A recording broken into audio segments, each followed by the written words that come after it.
Hare Krishna everyone. Om Ajnanatimirandasya Jnananjanashalakaya Chakshramlalitamena Tasmai Shri Gurave Namaha. We'll continue reading Srila Prabhupada Lilamrita book, chapter 9.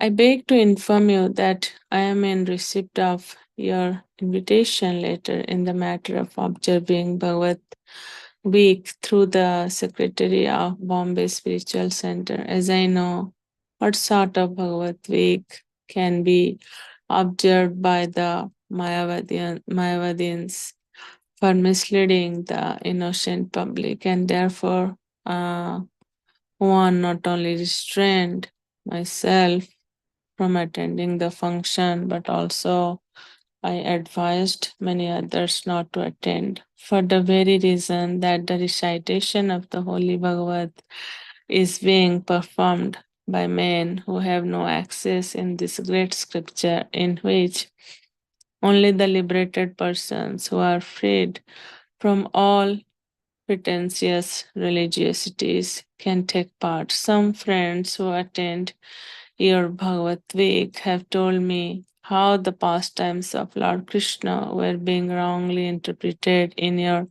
organization on the pretext of saving Krishna from being an immoral personality.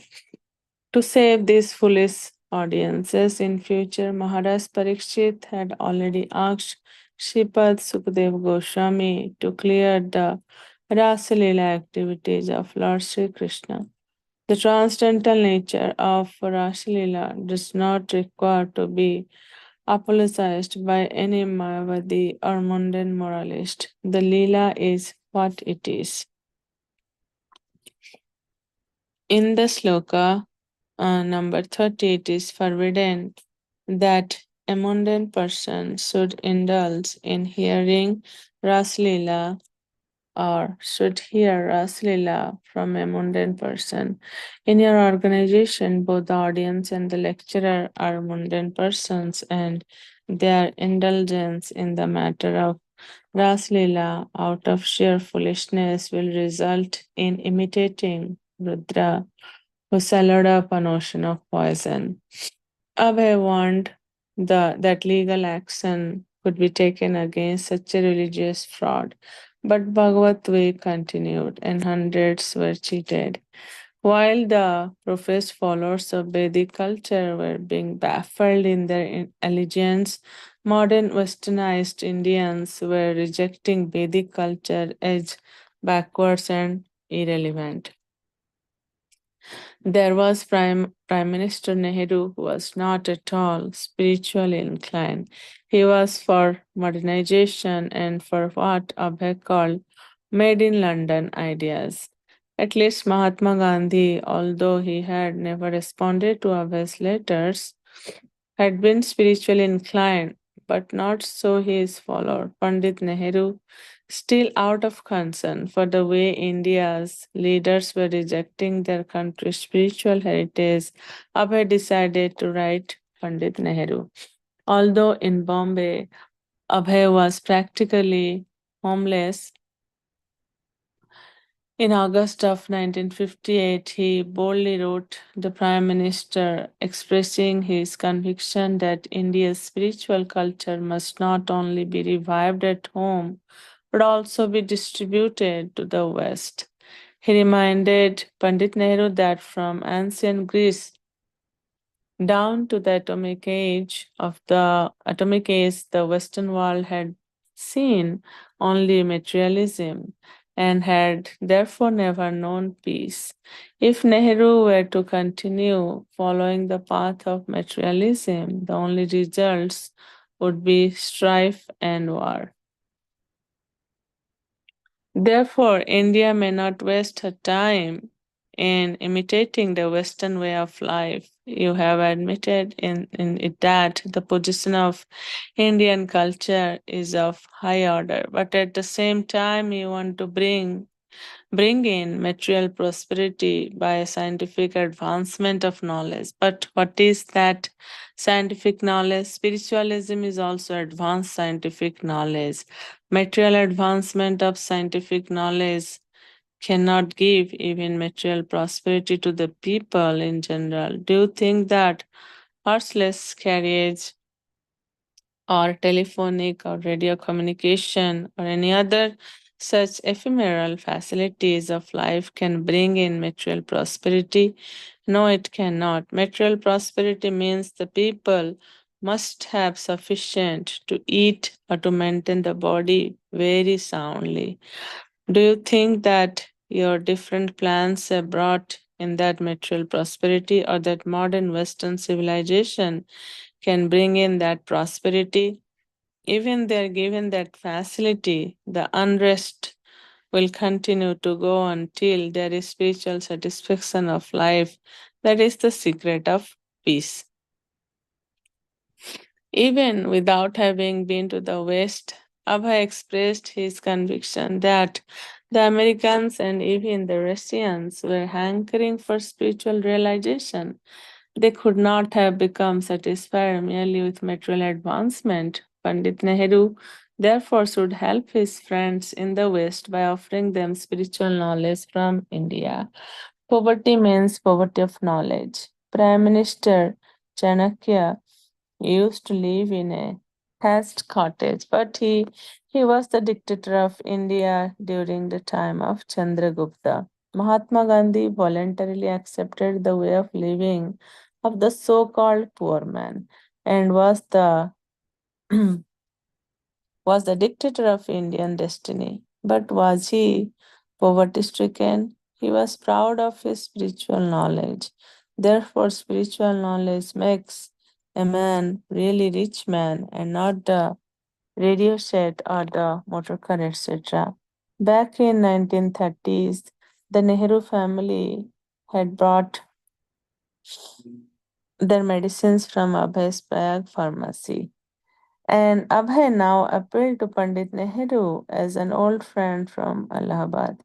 Just as Abhay had requested Mahatma Gandhi, he requested Nehru to leave his political responsibilities and, as a popular gentleman of the world, engage the rest of your life in this organized spiritual movement to make a real adjustment of Western material science combined with Indian way of spiritual realization.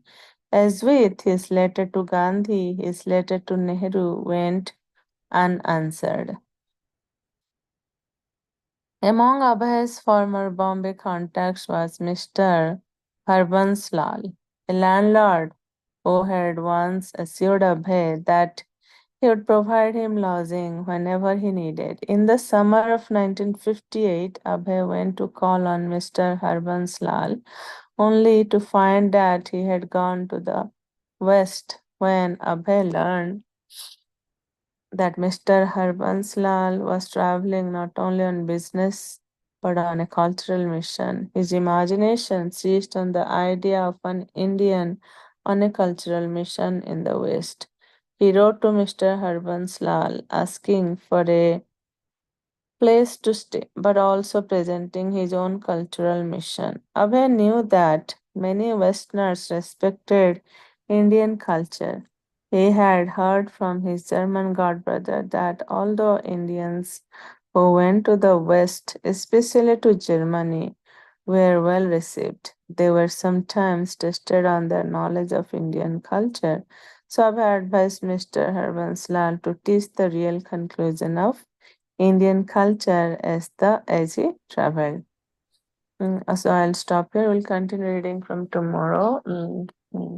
So, what is my realization from today's reading is we see how India was, um, uh, was like following the Western culture, the Western civilization, so called modern civilization. But what is our root? What is our base? What is our culture? Spiritualism, like India is famous for that spiritualism. So, India, instead of giving that spiritual knowledge to others, they're trying to follow the principles like Western countries used to follow. That thing that's what was missing, what Srila Prabhupada noticed, and like how he was trying to convince Mahatma Gandhi for that spiritual growth. Yes, and his questions and suggestions were unanswered. Same thing happened with Pandit Jawaharlal Nehru also.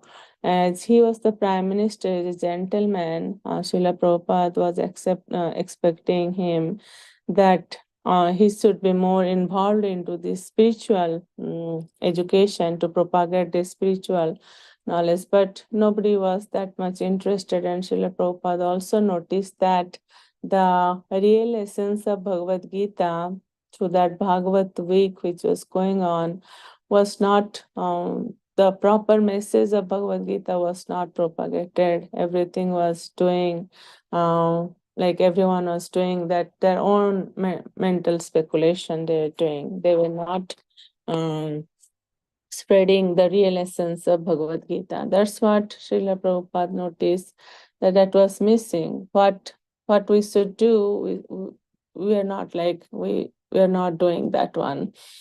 And Srila Prabhupada, when he noticed that person, Mr. Harbanslal, he is in Western country, and Prabhupada also realized that whoever went to Western world, like his god brother to Germany, that he knew that he was well received, and Prabhupada also understood that people in Western country, they were like hankering for some kind of peace, but they were not aware because that's not their culture, so they don't have that. And what was the duty of Indians leader or someone into spiritualism? They should spread that or should give that gift to the Western people. That was Prabhupada's main idea.